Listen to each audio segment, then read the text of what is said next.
everyone, dear viewers and listeners, to the remarkable special episode 10 of my podcast Valhalla Conversations, where I, a self-confessed Viking geek, wanting to know all things Norse in all forms, both historical and modern, basically try and interview lots of my favourite authors, creatives, academics, and everything else in between.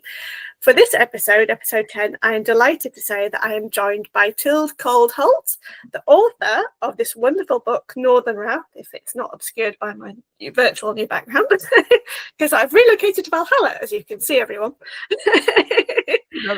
Northern Wrath, which is the first in her trilogy, The Hanged Gods series, and I have read it and I have enjoyed it a lot. I have lots of questions, and if you haven't read it, get it on your Christmas list pronto. Buy it, download it, borrow from any good library. They should have it in. So to slightly embarrass Thilde, I'm going to read her author profile from the back of the book, because then I know I'm getting my facts right. So I will just read it. Okay, so it says, Thilde Kold Holdt is a Viking, traveller and a polyglot fluent in Danish, French, English and Korean.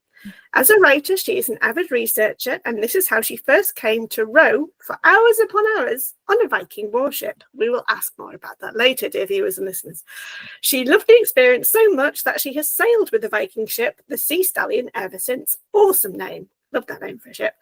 Another research trip brought her to all corners of South Korea, where she also learned the art of traditional Korean archery.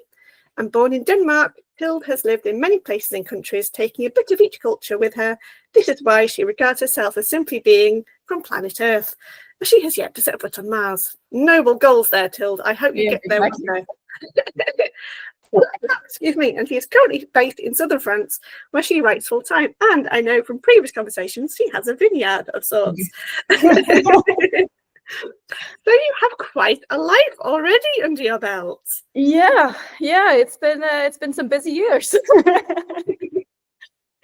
So I guess we'll start off with the first question that I ask nearly everyone I have on this podcast is, what drew you to Viking history / mythology in the first place? What brought you into the fold of my geekiness? It's a good question. For me, I think it was the fact that I was born in Denmark. But I grew up outside of Denmark. So when I was 10, I came to live in southern France with my family. And when you arrive as a Scandinavian in a foreign country, you automatically gain the title, the Viking. So I obviously became the Viking, not really knowing exactly what that actually encompassed. And so as I got a bit older, I started to get interested to know more. I started doing research. And that's kind of what led me to Vikings and all things Norse, because I feel like I really found the thing that I connect with in Denmark is the Viking culture and that ancient worldview. So there was something I could hold on to there. And there are so many interesting stories and interesting things and facets about Vikings that I had to write about it. So that's pretty much how it all came about. That's wonderful. Well, if it's any consolation, my nickname in my group of mum friends, because I am a parent, is the Viking, because they all know that's my thing, and none of them know anything. One of my mum friends was like, "Who's Thor? How do they know about Thor? Is he in the books?" I'm like, no. Oh gosh, I don't know how to answer that question. Let me get back to you. Because that's picture, and then I will answer it. Yes, because some of them don't even watch the Marvel movies, so that's how distant they are. So this is why I do this podcast, Thilde, because I need to talk about Vikings with people that know about Vikings. Love that. And alas, no one in my family or immediate friends, and definitely not my mum network, has that kind of fascination, or at least not the level of obsession that I nearly have. Yeah. I'm just borderline obsessed, really. I get the feeling, listen, I've been there. And it's just nice to connect with people who have the same kind of interest and who can bring something new, because you just talk about things in a different way. Absolutely. Well, I am honoured to have you on board, and thank you for agreeing to do this episode with me. So I guess I'm curious, which came first? Was it your experience on the Viking longship, or was it writing Northern Wrath? So it happened simultaneously. So I was actually writing Northern Wrath, and I was halfway through what today is book 1. So back when I was writing it, book 1 was actually 2 books. Ooh. And then later on, I combined them into 1. So I just written the first half, and I was still doing research, all the time doing research. And so I was taking lots of trips to Denmark, where my parents still partly lived, and I still had family up there.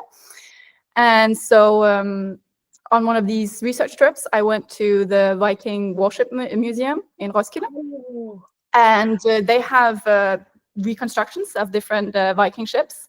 And one of them is a huge warship, which biggest reconstructed warship to exist. And I saw that they were actively sailing it. And so I thought, wouldn't it be cool just to go out once? I'll see if it's even possible. And so I looked it up, and they said they were looking for sailors. So I applied, and I got in, and I became a long-term crew member. Yeah. So it kind of came about in a roundabout way while doing research, and then the opportunity was there. So how many rowers does that warship need? So that's a very good question, because that's actually how we measure the size of a warship or a ship, is the amount of oars that it has. So this is a 60-oar ship, so 30 oars on either side. But when we row, we usually row on every other oar, because it's just easier. So that would be 30 rowers at once usually when we row. Gosh. Yeah. And were there many other women like yourself on board the crew? Yeah, definitely. And best rowers are usually women. So, because I mean, you have to have the good technique. If you don't have the big muscles, then you have to have the good technique, and that just means that you go further. So, a lot of very, very cool women on board. A lot of different kinds of people, young people, older people, all kinds of professions, all kinds of backgrounds and reasons for being there. So it was really very Viking, very diverse group of people, as it would have been in the Viking Age when you get aboard a ship like that. Wow. Oh, I am actually jealous. But then I know that I would be rubbish, because this is why some people often ask, like, why don't you do Viking reenactment, Rebecca? And I'm like, have you seen these pipe cleaner arms? I like to see the action. I didn't want to be by the fire just null binding and cooking all the time. But then it's just the amount of time and effort that some of these guys, and I've spoken to a few in my life, and the dedication they have. And also geographically, sometimes the nearest meeting point for such groups isn't near me. Exactly. That's my issue as well, because I have to go all the way to Denmark to be part of it, right? So currently I don't sail with the ships because it's just too far away, and I don't go to Denmark enough, so I can't justify it. But at the time, I definitely made a lot of time for many years to go as often as I could to really be there. If I lived there nearby, obviously it would be every weekend, but it's just not feasible. We both just need to win a national lottery and just buy a house together and just live our dreams. That's what we need to do. Exactly. I think that's what everyone ought to do. Oh, fabulous. So, Northern Wrath. It is what I would call Norse Fantasy, which, to explain to anyone who hasn't heard the coinage of the word before, I'm not even sure it's an official term, but I use it a lot.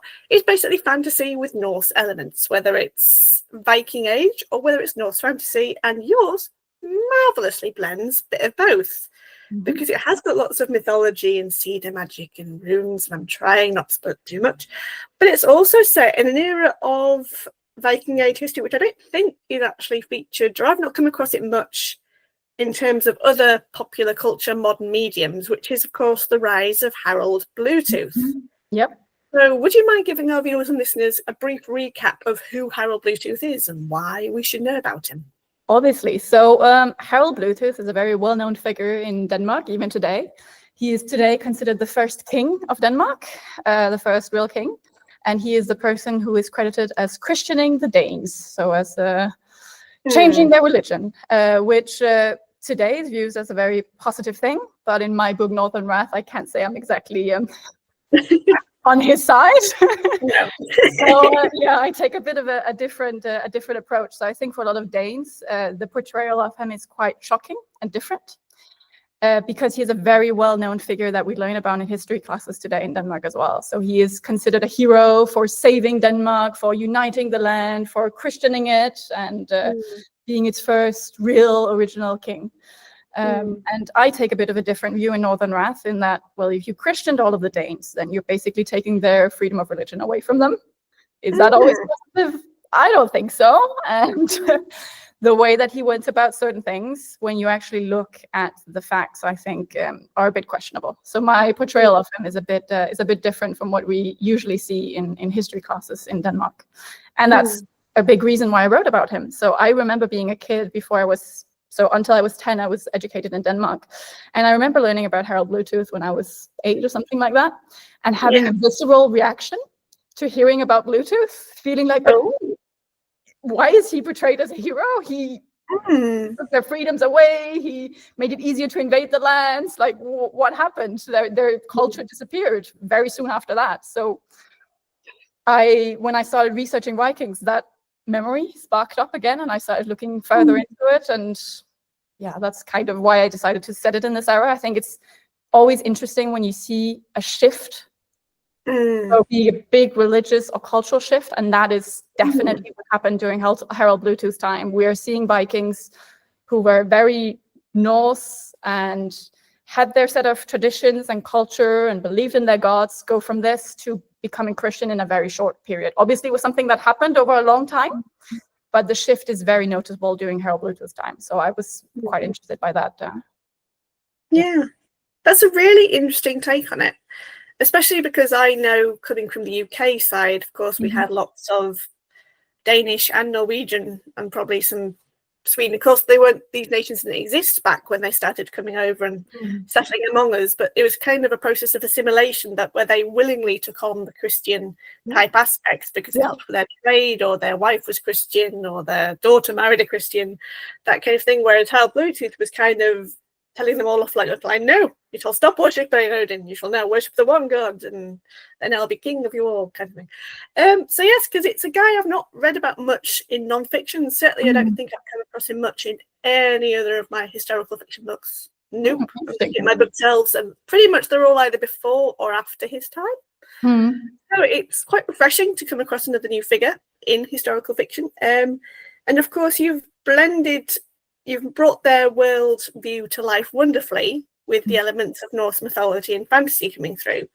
And I would like to say that you set off the ground running with that beautiful, like, short introduction prologue of a chapter with, of course, there's many main characters in this book, dear viewers and listeners.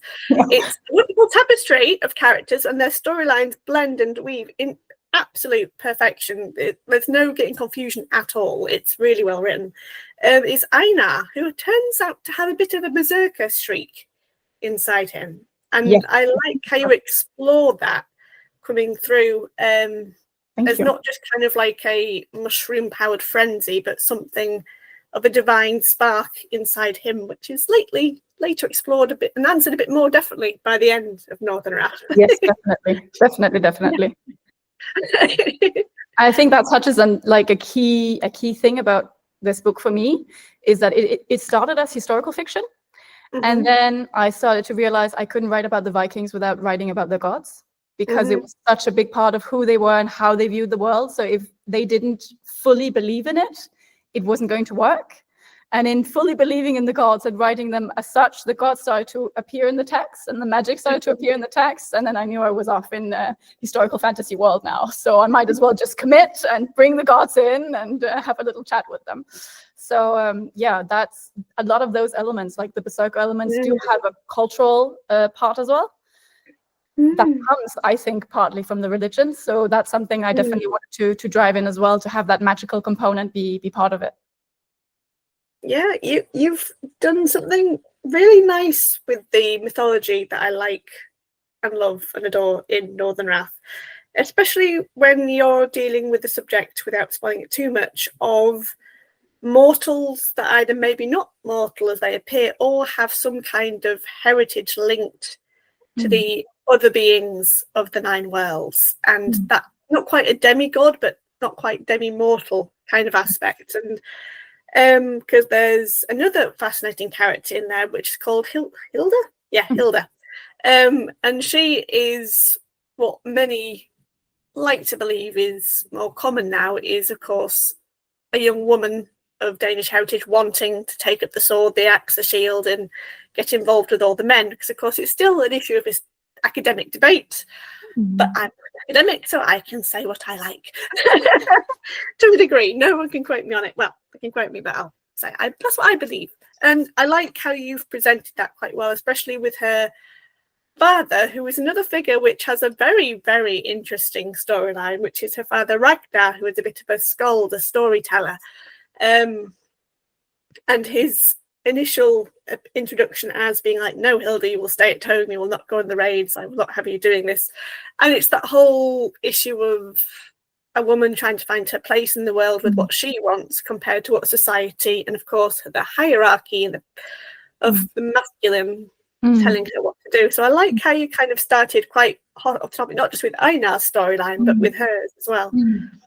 Yeah, thank you. I think for Hilda as well, and for Ragnar, for their dynamic, I think her father is scared of seeing her die.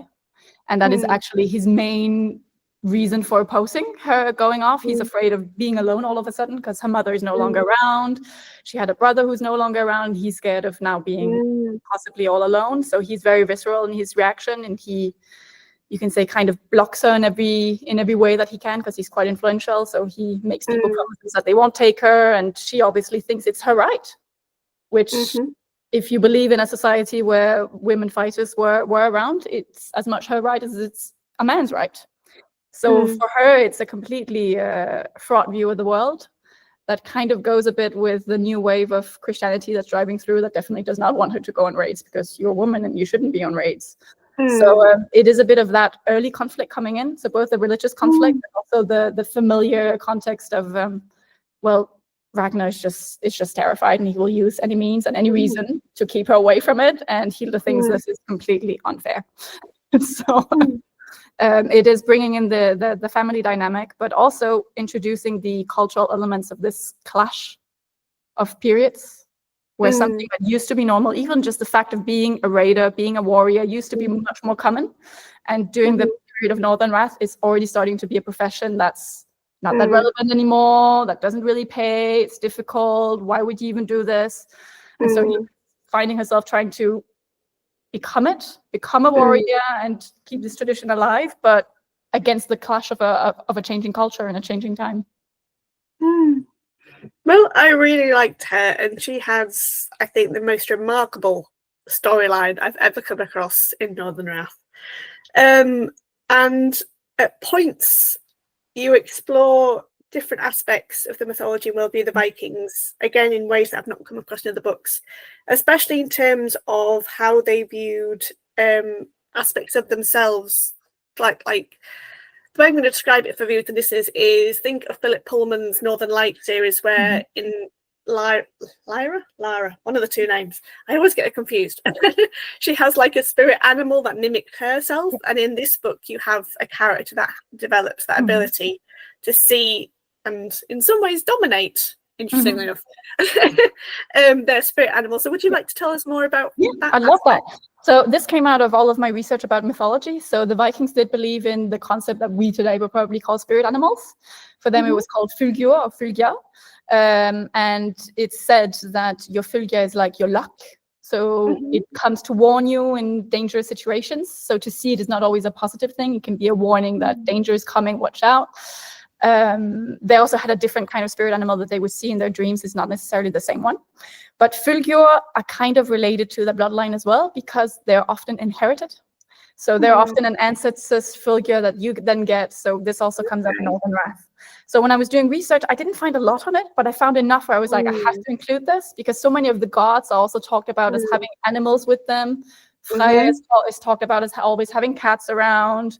Obviously, we have Odin with his ravens and his two wolves. So I was like, there's something here that I think I could explore, and it would be really fun and interesting to do. So yeah, it came up organically as I was writing Hilda. I was writing a scene that no longer exists in the book, but she was basically being chased, and the reason that she knew that she was in danger was because she saw her fylgja for the first time.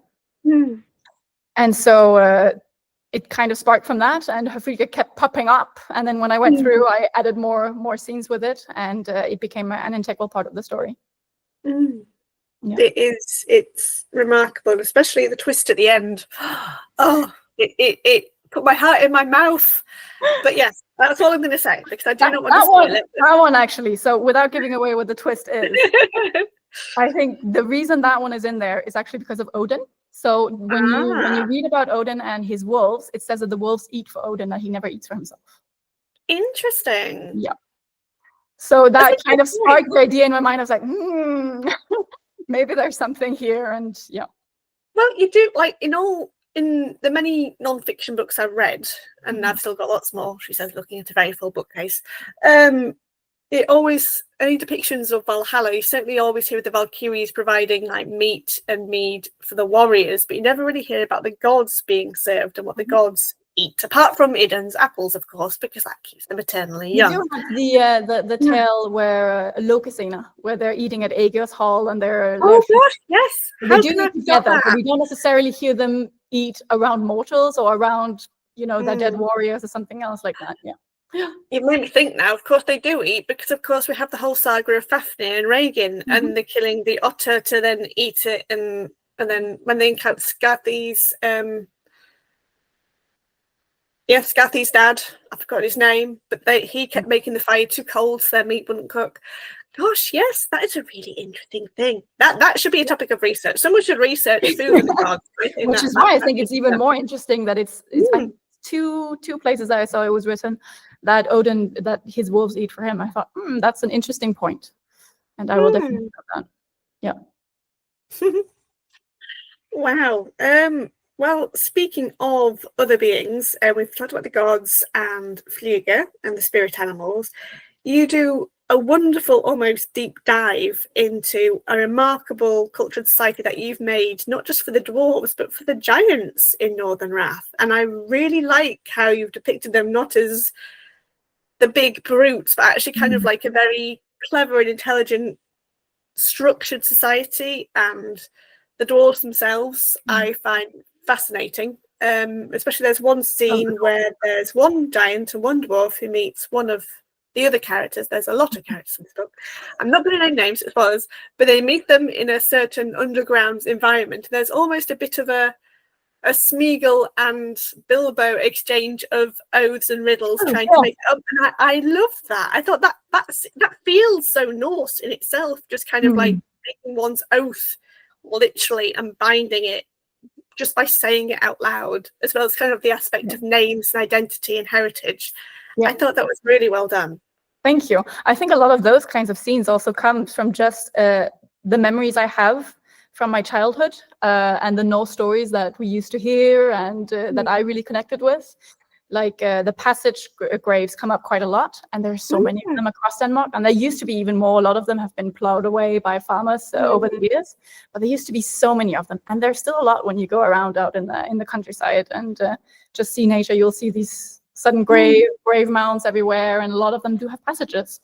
So that's something that definitely came up a lot. So the environment and then just the tone of it, because a lot of the stories that I got told as a child were troll stories and things like that do have origins in Norse stories. So when you go back and you look at the old Poetic Edda or things like that, you see wait, this I know a modern version of this that I was told years later, but it actually originated with the Vikings, with the Norse mythology and all of that. And the dwarves and the way they're treated in Norse mythology definitely comes from that. Have a lot of stories of those when I was a kid. Trolls, which are commonly referred as the Jotun. One aspect of Jotun. A lot of stories about trolls today in Denmark as well. So that also came back, a lot of them from the old stories of Norse mythology. Well, having recently had a bit of a dream experience in Norway at the Mari Symposium, when I was in the airport in Stavanger waiting to fly home, I bought my child a book called The Little Troll. And we read it over a number of nights because it's possibly too long to read to her in one sitting, but she enjoyed it. I kind of always made a bit of a cliffhanger when we ended it. But there's a point where it comes across a troll with 3 heads and 1 eye, and they swap them between them. I thought, this feels so much like the Norns blended with the fate from Greek mythology. It was so interesting. And there was a weird scene where there was a troll waiting to catch a train in the hope of saving a princess who would fall off the train. Okay, fair enough. That's cool. Trolls are a big component. Trolls are big. Definitely more Norway, but all across Scandinavia and the Nordics, I think trolls are very big, and a lot of them do come back to stories about Jotun. And I think, you mentioned Smeagol. Tolkien has a lot of his stories. He has things that originate from back then. For example, the trolls in his stories in the Hobbit that turn to stone when the sunrise comes up. That's a traditional Norse story about Thor speaking to a dwarf, and the dwarf turns to stone when the sun comes up. So I reference that story, but yeah, that's an ability that's usually associated with dwarves in Norse mythology. Well, speaking of dwarves, there is a point where a particular character, I'm not going to say his name, has to free a dwarf from stonification, petrification, effectively. And he meets a very interesting character, which I can only describe as being more akin to a vulva. Would you agree with that? Yes. So what's your take on vulvas, and how did you decide to weave them into your story? Yeah, so good question. So I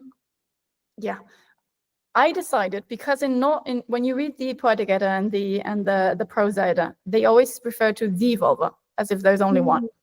But obviously, when we talk about vulva today, we also talk about practitioners of sage magic. So people who would maybe referred to as what would you say, magicians or something like that today in modern terms.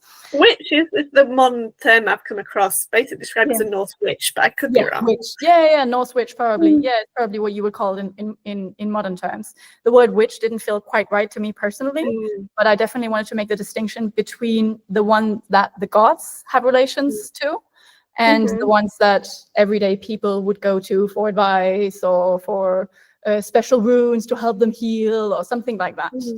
So I made that distinction by calling them a different name. So I called the human ones rune mistresses or rune, and then the other ones vulva. But basically, they're both practitioners of runic magic.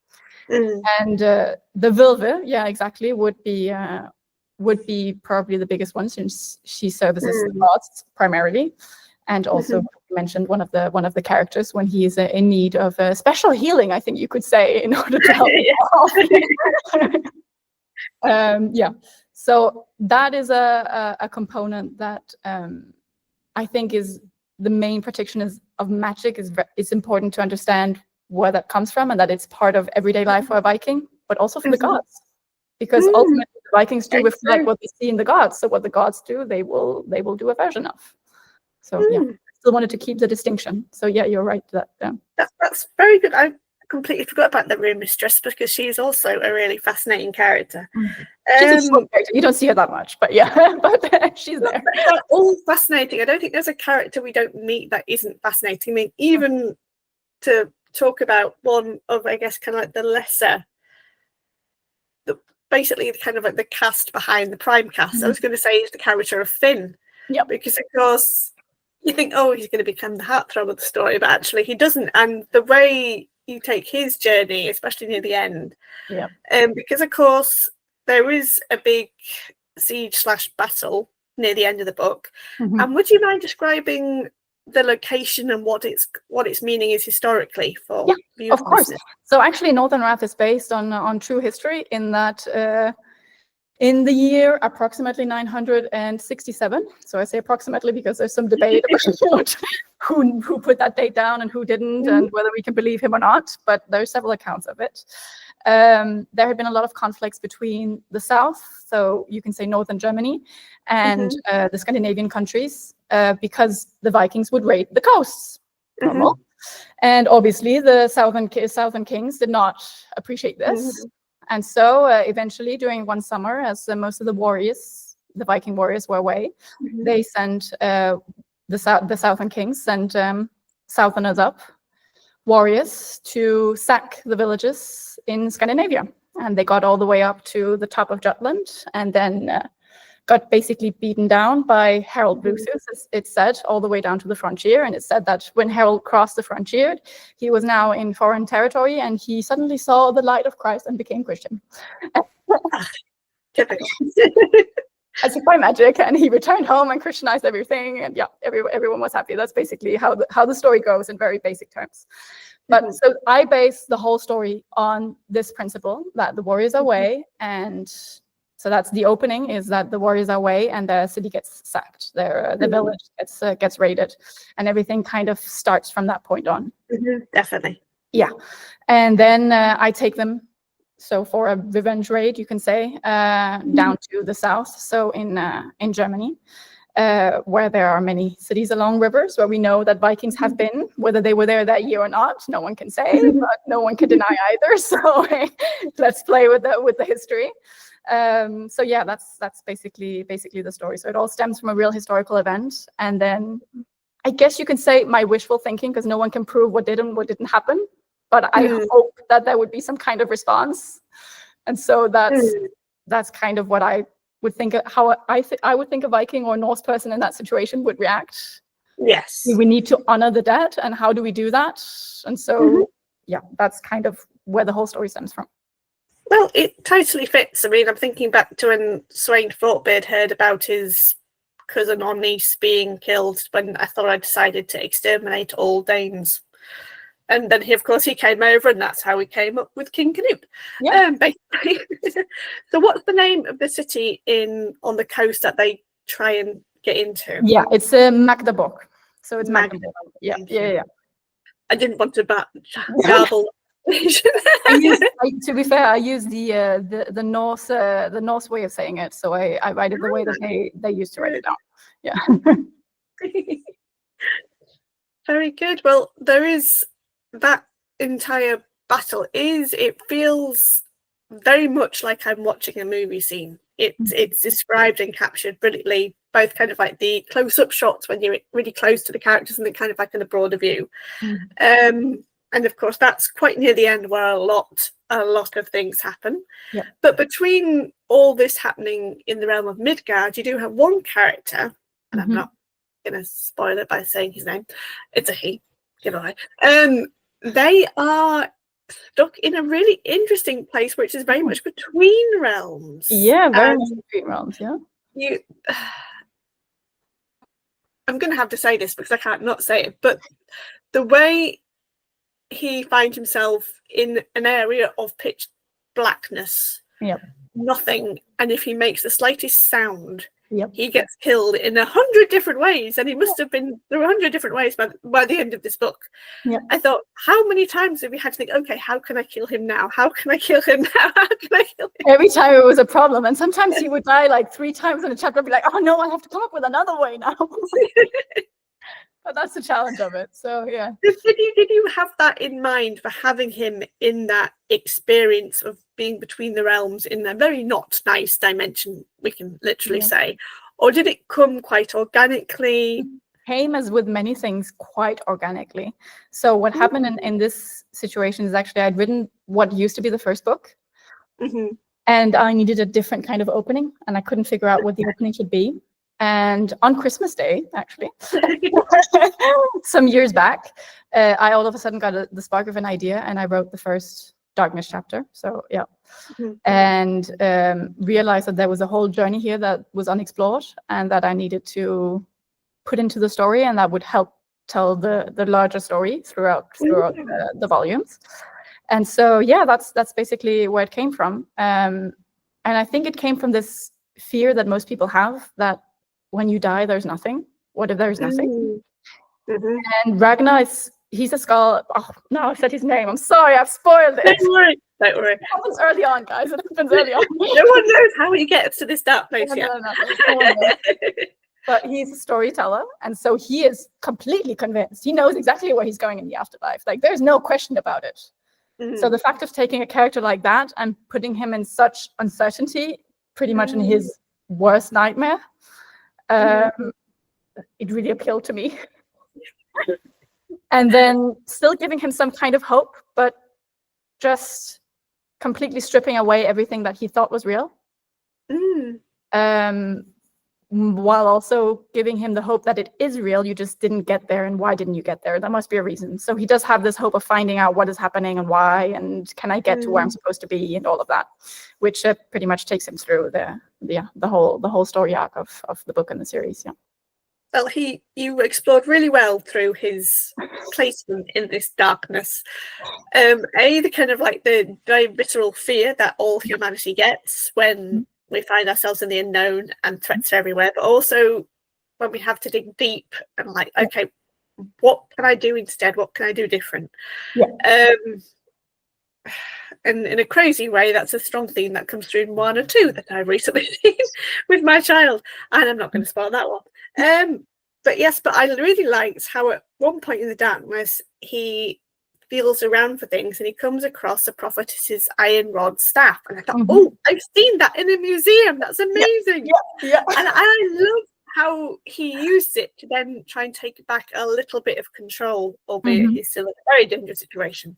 And then that's how you open up and explore the aspects of the gods more. And I found it really interesting how you portrayed Odin and Loki binding their brotherhood together in that scene, which comes a lot later in the book. I thought that's a really interesting take, that it might have been Loki's idea, or Odin was trying to do something, but Loki says, "Oh, I can help you with that, but we need to do something." He's always conveniently there to help out when it suits him. Yeah.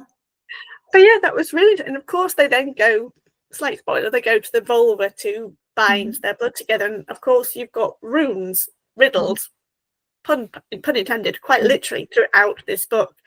And I really like that, the amount of runes, because of course they're always, at least in modern minds, always associated with magic, because they cannot be, modern minds can't perceive them as an alphabet. They're always to do with magic. They're always in circles or in kind of like spells and all that kind of thing. More bind runes is what we see today, right? So they, which would have maybe some magical appearance, but it is also just a way to write that is really convenient. Yeah, which meant that a lot of people were literate because it was quite easy to learn runes. So you could read. Yeah. But I think sorry, you go on. Okay. You go on. I was just going to say that for me, runes are interesting because they both have that mental aspect, the magic to it, but they're also something physical. So there's something to literally hold on to. And when you read some of the old sagas and things like that, sometimes when they do a spell, what really makes the spell is that they will physically write the rune on the thing that they want to put the spell on. For example, if you want a magic sword, then you will have to physically carve in the runes that you want on the sword hilt, because otherwise it's not going to be transferred into the sword. So it's a physical thing. It's not just something imagined or just a symbol.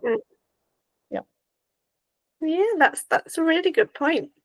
Because of course I'm only vaguely familiar with runes from having multiple rune sets given to me over the years, because of course that's a nice gift to give to someone who's upset about Vikings. But yes, so I would love to know more about how you then, because of course there are 2 other books following Northern Wrath, and I will find time to eventually read. Yeah, you mentioned the distaff, the staff that Ragnar finds, which is on the cover of the second book. So that kind of gives an idea of where we're headed, and that it is important, as you say.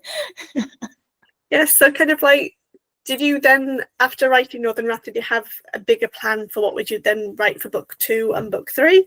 Yeah, I always had the whole arc. Kind of, I knew sort of where we were headed, so I knew where we needed to end up. And actually,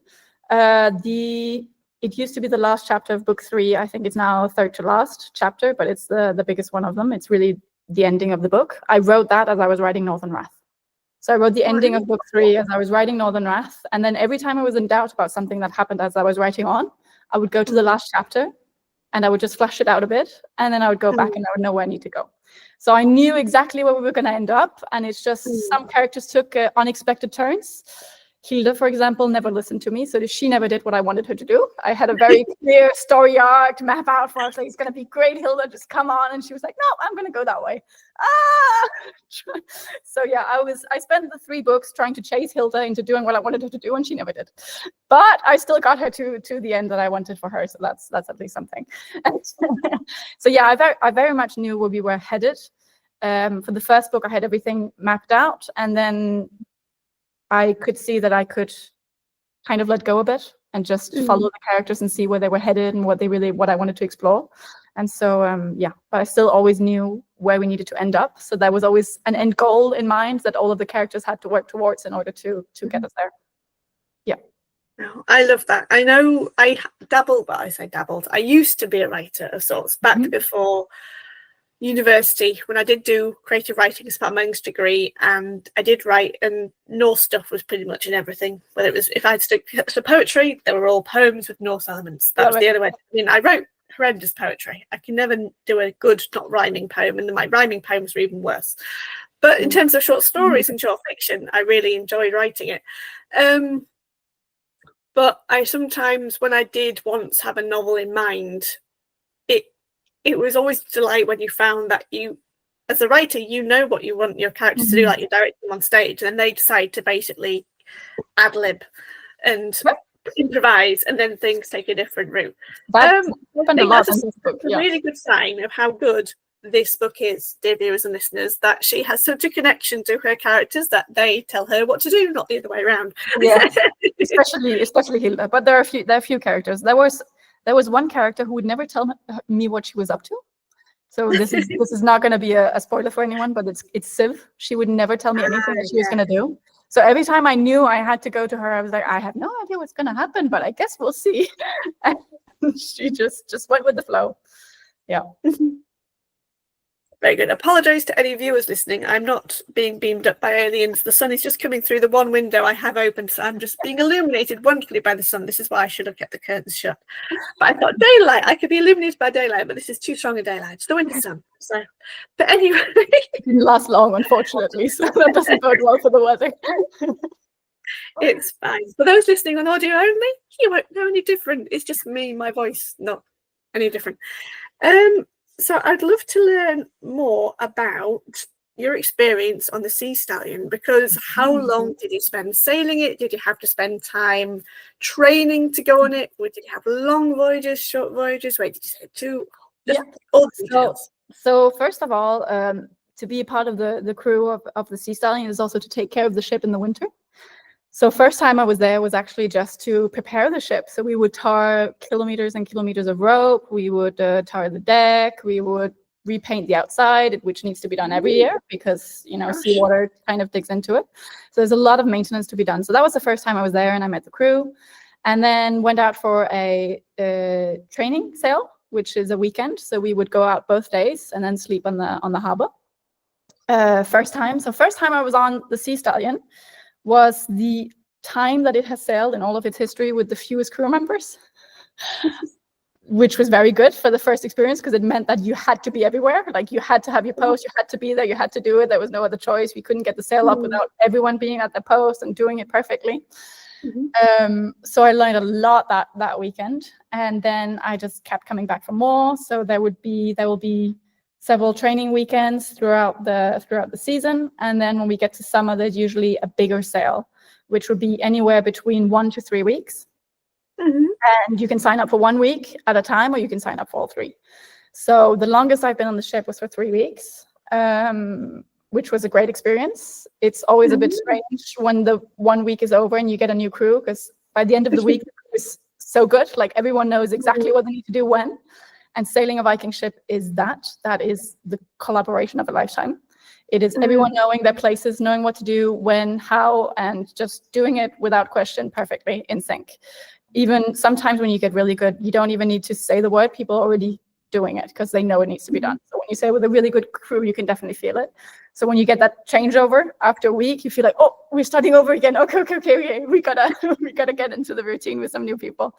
But it was very rewarding, very fun. I've been everywhere on the ship. So there are different posts and different places. I've been everywhere. So I think my favorite was probably being the mid-shouter, which is basically a parrot. Because a Viking warship is long and slim. So it's very long. And when you're out at sea, with the wind flapping, with the sail, the huge sail in between, you can't hear from one end to the other. So when commands are being shouted, you literally cannot hear it at the other end. So you need a person in the middle who shouts commands on to where they need to go. Otherwise, you can't communicate. So you need someone who can communicate between the different ship parts, especially in like emergency situations, things like that. You need to have someone who is quick at it. And so that was really fun because you got to pretty much dangle over the side of the ship and shout from one side to the other. And that was fun. And when we were rowing, you got to sit on the yard and then shout around the mast and then shout. So that was really fun. And there's just something satisfying about hearing a command said, repeating it, and then seeing everyone doing it in unison. That's really satisfying. That was fun. I was really, really lucky when I got there. They all knew that I was a writer. They all knew that I was passionate about Vikings, and so they really made an effort to get me around the ship and ensure that I got to experience everything. It was very fun. I think a lot of people think that being on a Viking ship is a bit different than what it is. I think a lot of them are shocked at, for example, how do you go to the bathroom is one of the most questions that we get. How do you go to the toilet? And because it's just a ship, it's just open. Yeah. There's no indoors. There's nowhere at all. So we have the luxury setting, which means that we have a little tent that kind of covers you here, and then there's a bucket. Ah, yes. I was going to say there's always going to be a bucket. So there's a bucket. But the thing is, the tent only covers you here. So you're sitting on the bucket and can literally see a person sitting right next to you, chatting to someone else. So yeah, I think a lot of people, the first time that they're out for a long time with the ship, that's the main mental break.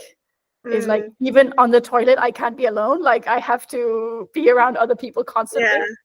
And so it's quite interesting to see the first 3 days as people are kind of avoiding the toilet situation.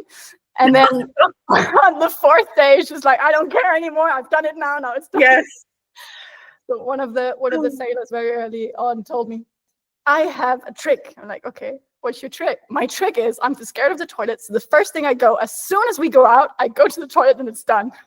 And then I know that I can do it, and I can do it from there on. I always thought that was quite funny. But yeah, it makes me think of course, the the famous man on the loo in the Jorvik Viking Museum, because like he thought only up to there. Yeah. He's very much visible, very much straining, poor guy. You can get a conversation, no problem. Right, that they found. I mean, that is the way of it, right? And it goes for everything when you're aboard a ship. Like, you're never alone. There is no place to be alone. You're always like this, shoulder to shoulder with someone else. Because although it's a long ship, we're still like 65 people on board. Yeah, it's a lot. So you're like sitting like this, shoulder to shoulder with someone else. You'll be lying down across people. When you sleep at night, it's literally shoulder to shoulder, and half the crew is still awake and sailing the ship and things like that. So it is a very communal experience, and it would have been exactly the same for the Vikings. I mean, they were. I was going to ask about sleeping. Yeah. How did you sleep? Was it easy? So we went into a port and we would put up our tents and we would sleep there. So the Vikings did that a lot as well, because they used to follow the shore. If we're sailing during night, which is the best times, then we would sleep on the oars. So we would. So you have the long ship like this, and you have a mast in the middle. So you have both sides, starboard and port side. And so whichever side that we're sailing on, the ship will usually tilt. And so we'll on this side, we will put the oars out. We will roll them out on top. Okay. And we will sleep on that side by side like this on top of the oars. Wow. Yeah. Usually with some tarpaulins over us and things like that. Yeah. So I just had images of like the oars being used to make some kind of tent. Literally, like you say, like kind of like getting them erect, then just drape I mean, that would be on merchant ships, but not on warships. There's no space for that. They're too narrow. You can't do it.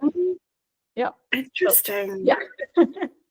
So how long did you go? Well, I know your longest sail was 3 weeks, but did you do it for a number of years, or was it just for 1 year? So I kept coming back for like 3 or 4 years, I think. Good on you. The last time I sailed with it was last year, but I think it might be my last sail, because it might be difficult for me to get away now during the season. But yeah, it's been a continuous thing throughout the years, which has been really fun. Wow. Yeah. It has a really lovely crew. I mean, that's the thing that keeps you coming back, right? So many different kinds of people, so many nice conversations to be had, and there's just you get to know people differently when you're that close all the time, constantly. Yes. And you have night shifts together. You're sitting with a little cup of hot cocoa or whatever it is you're drinking, and freezing, but like, look, it's pretty. Yeah, it's pretty. That is a different kind of experience. You're cuddling at night because it's just cold, so you get to know people in a different sort of way. That's very nice. Yeah. Wonderful experiences. Wonderful experiences.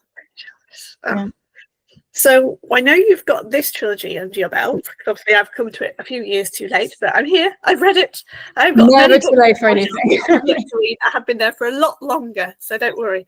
But is there anything else you want to maybe write that returns you to this world of Viking Age history or mythology? Yeah, I mean, there are certain what-if ideas that I quite like.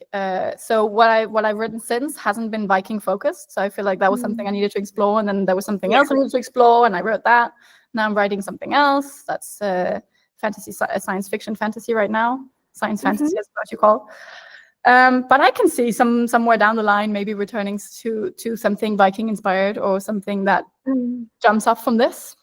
But for now, I mean, doors are open, but I am going to be writing other fantasy things, other historical fantasy things for a little while, just to explore other interests as well. And then we'll see what, if I get around to coming back to it, who knows? Well, I will continue to shout out about this trilogy as I read it, each and every book. Don't worry, because I can't leave that. The cliffhanger you've left that book, I can't not read the next one. That's why I put it on my Christmas list. But in terms of course, us both showing a shared interest and passion for this topic, is there anything that you've read or watched or played that has Viking elements, Norse elements in it? Oh, I mean, I try to consume a lot of this. That's fine. I've been a bit of a Viking break, I must admit. But I have, I did watch. I mean, obviously I watched Vikings, so that came out when I had written the first half of the first book. So I started watching that. And obviously I played Assassin's Creed Valhalla, which I really enjoyed actually. I'm so far behind in that one. Parenthood had just robbed me of gaming time and reading time. I think I got as far as conquering 3 counties in Anglo-Saxon England, and that's where my Eivor still is. I quite liked it because there were certain, like sometimes it would be small things, but I'd be like, oh, that's that axe from there and there and there, and like I would know the reference. So I enjoyed that aspect of it a lot. Gave it like kind of an extra bonus because I did so much research. I feel like it paid off. I could name things and where they were from, which was fun. Recently that's that. I haven't started yet, but I just gotten hold of Bengali's books, which I hear are Norse inspired. So I'm going to be trying those out soon. I don't think I've heard of that before. Yeah, I think that's my January read, so we'll see how I get along with that. But yeah, otherwise, recently, Now, because you've obviously played Assassin's Creed Valhalla, did you play their Viking Age Discovery Tour? Which is no. Oh, you need to. It's what they've put out free. It's like a free DLC, effectively. It's very educational.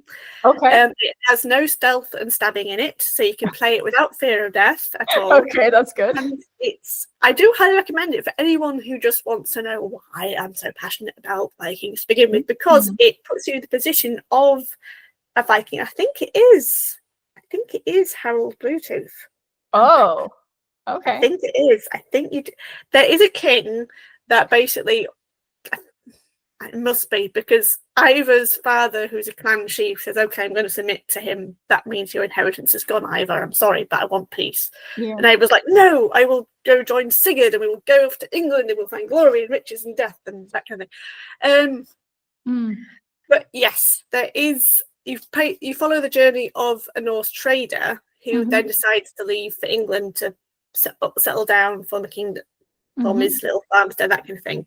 But you also follow the same path of an Anglo-Saxon monk, so you see it from both sides. Ah, interesting. Yeah. And they do go into Norse mythology quite nicely as a third chapter in the end, and I loved that bit. If you want to get a sneak peek, please do go to my humble streaming streaming podcast series of Playing with the Norns, because I have 2 videos. So if you don't want to play it, you can watch it, but I do recommend you play it anyway. It's good fun. It's got lots of fun little anecdotes, not just about how they made the game in terms of concept art and voices and using the runes and that kind of language, but they also show off different artifacts that they have genuinely gone to and studied. Like they came to York, they went to the Jorvik Viking Museum. So I give them a big thumbs up for that. As well as kind of like the museums, I'm sure, in Denmark and Norway and that kind of thing, to really touch base with everything Viking. Although I'll always be miffed about why they decided to make the north of Anglo-Saxon England in the game always winter and then everything else summer. I mean, it doesn't work geographically. England's more rainy now than ever. We don't have snow these days anymore, unfortunately. I mean, that's one of those common misconceptions as well. I mean, if you talk about Vikings, it's got to be snow, it's got to be mountains. I wrote the first part of the first book doing my MA on creative writing, and one of my tutors wrote back, I'm missing some mountains, and I had to tell her, listen, it's set in Denmark, there are no mountains in Denmark. Just because she had associated Vikings and mountains. I was like, I'm sorry, but there are no mountains in this whole land. Like, I can't just put them in there. Oh, my closest family love to wind me up whenever they see something Viking with horns. They go, Rebecca, it's wearing horns. You're going to tell them off, and I'm like, really? Everyone knows now Vikings don't wear horns, but it's such a grafted image. It cannot be separated now. No. It really can't. I mean, even children. My daughter will grow up knowing that a Viking image is just of horns, because otherwise they would just look like any other Anglo-Saxon or any other kind of like 10th century warrior helmet. Yeah, in a way it's kind of genius marketing that happened later. Like, look, Vikings are cool. Look at their helmets. They're fun. It might not be true, but like it did give them an identity that makes them very recognizable to a lot of people. And I think that's why a lot of people know Norse mythology today, even though I don't personally like the horn helmets. Please no.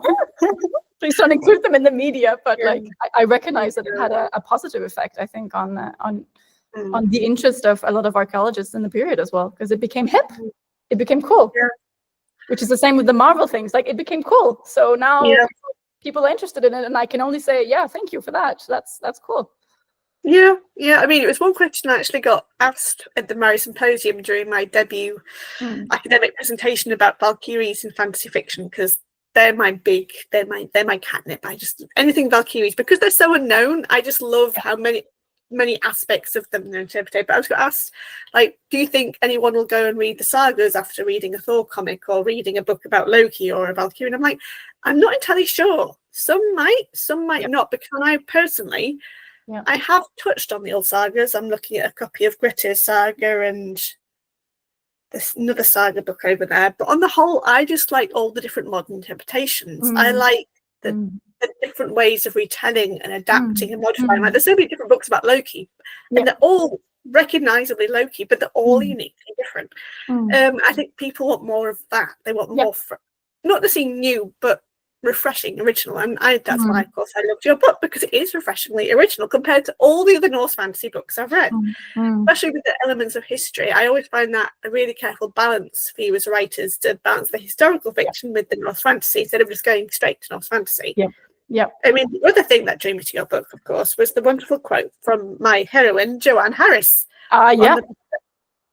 Because, of course, her series of Runelight, that came out when I was trying to write my now forever forgotten, dusty work in progress novel about Valkyries being active in York. Because I thought, no one's written about this thing before. And then hers came along. I thought, you know what, she can have the crown, because it's just wonderful. And plus, she knows her things, and she's as passionate about it as I am, and I've followed her around ever since. But the quotes you've got for this book are well deserved. They are very well deserved. Thank you. I've been so blessed with that. Especially, I mean, so Joanne Harris is a funny one, because the Gospel of Loki had come out a few years before Northern Wrath came out, and I love that book. So when I was writing Northern Wrath, I felt like this pressure. What if people come in and they don't know anything about Norse gods, and they don't know, like, how am I going to explain this whole world to them and the lore and everything? And then the Gospel of Loki came out, and I was like, oh, I'm just going to tell them, go read the Gospel of Loki, and I'm all set. And so it kind of solved this big issue that I had. I was like, do I have to include all of this behind the scenes story in order for it to make sense? Or can I take it out, let readers figure it out, and those who want to learn more can go and learn more, and I can direct them this way? Like, it just removed a huge amount of pressure, because it was so well written and such an interesting retelling of the sagas, of the old Norse stories. It's kind of weaved together from Loki's point of view, and it's pieced them together in a way that it all makes sense, and it comes into a bigger ensemble, you can say. It fits together. Yes, I think she did a wonderful job on that. So yeah, I felt very, very, very blessed, first of all, to have that book come out from her, and then she goes and reads it and gives me a quote that was really, really nice of her and really lovely. She's awesome. She's awesome. I'm quite chuffed in that I know she lives somewhere in my neighbourhood area of West Yorkshire. I just don't know where, obviously, because I'm not going to go stalk her. But I've worked with her a couple of times on this podcast talking about a few things. Speaking of, that has reminded me, actually, have you come across the Ragnarok series on Netflix? I have not watched it, but I have seen it recommended to me. I recommend it to you. Okay. I do. Okay. I think you'll like it. I think you'll like it. I've been hearing that a lot recently. Like I think there are 3-4 different people who've recommended it to me recently. Well, I got Joanne Harris and Professor Caroline Larrington, who of course is another academic top hat in the world of Norse mythology, and we had a really fascinating podcast discussing and reviewing all 3 seasons. So don't watch that episode because it'll spoil it for you after you've watched all 3 seasons.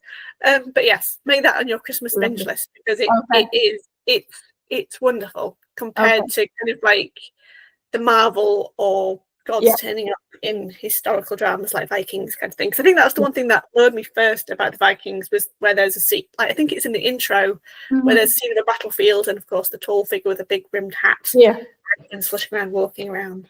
It's one series that I didn't quite follow, Vikings. I think I got to season 4 after Rollo had settled down in Normandy and some I kind of fell off at that point as well. I think I came back to it and finished it some years later, but I personally, and this is a gripe I have both with that series and with the Assassin's Creed one, actually, is their interpretation of Eva the Boneless. Because I've read the historical accounts of Saxo Grammaticus, which tells the histories of Denmark, and I grew up with that version of it. And to me, Eva the Boneless is the biggest hero of all. And so seeing him portrayed as a traitor, as a mean person, as a horrible human being, it just feels so wrong. Like I feel so wrong whenever I see it. So that is unfortunately a gripe that I can have with a lot of things, because I've done so much research. So when I have an opinion of something and I see it, it's completely the opposite way, it's just difficult to accept and swallow. But especially Eva, because he is my biggest hero in all of the Viking stories. He is the one I love the most. Very interesting. So the version of him in Saxo Grammaticus is so different from anything that's portrayed in modern media.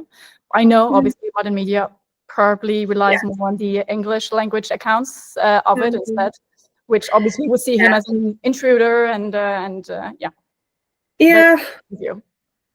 That's a real good point about the sources and what's used and what's not behind all these things. I mean, I think that's why I was impressed when I did play the Viking Age tour of Assassin's Creed Valhalla, because it showed how international they went, especially around Scandinavia and not just on the UK side of things, to really capture the big impact on the cultural and the movements and exploration of the Vikings through their artifacts and research. Yeah, and they went to the Mediterranean Sea. They've traveled so far.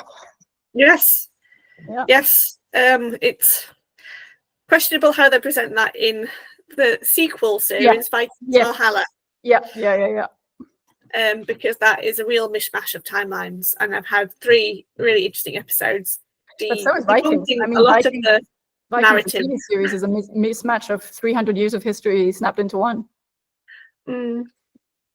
Yeah, I mean, a lot of me and my guest panels all agreed, like at the end of every episode recording, reviewing each season, like, why didn't they just focus on one character and do that as a season, and do another character another season? Because there was enough drama, genuine drama in all 3 of them to not merge them together.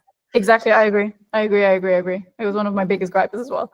But then I get it, like you want to convey a story and you're worried that if you switch characters, like main characters, then your audience is not going to follow you. Like, I get the reasoning, I just don't love it. Yeah, I think they really were trying to have their cake and eat it. And that's why it got cut so short, being season 3 was last season, but the way they ended season 3, they clearly had drive or plans for season 4, which I think actually would have been interesting to see, because that got onto what I call the real Game of Thrones of the 11th century, because of course Canute eventually, he does die in season 3. Sorry, spoilers, he does die, but historically he also dies. I'm just going to say, historically they're all dead now. It's all right. A lot of them were dead when they should have been, and a lot of them were little when should have been little, but they were all grown up and in the band, like Harald. I'm like, why? You're not. And then of course Leif and but in terms of heroes, going back to kind of your point about Ivar the Boneless, like for me, it's always been, well, it came through quite late through a lot of reading, but it came down to Queen Emma of Normandy. Well, Queen Emma of England, but she wasn't Normandy, Emma of Normandy. And of course her then second husband and father of her son, Canute, because I thought he is, of course in England we have the old dusted off story of him trying to turn back the tide and getting his feet wet, but he did so much more. And I did like how in the series Vikings Valhalla they showed him meeting the Pope, even though that was a really unconventional meeting of the Pope and involved someone dying and someone getting a head in a box, and it totally wouldn't have happened. I think they'd have all been arrested and put in prison if they had murdered that person.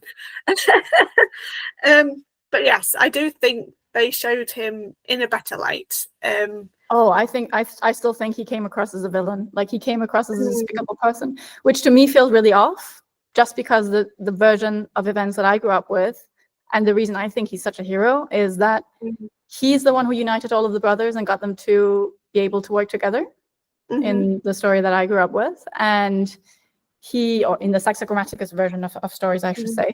And he's the brain behind it all.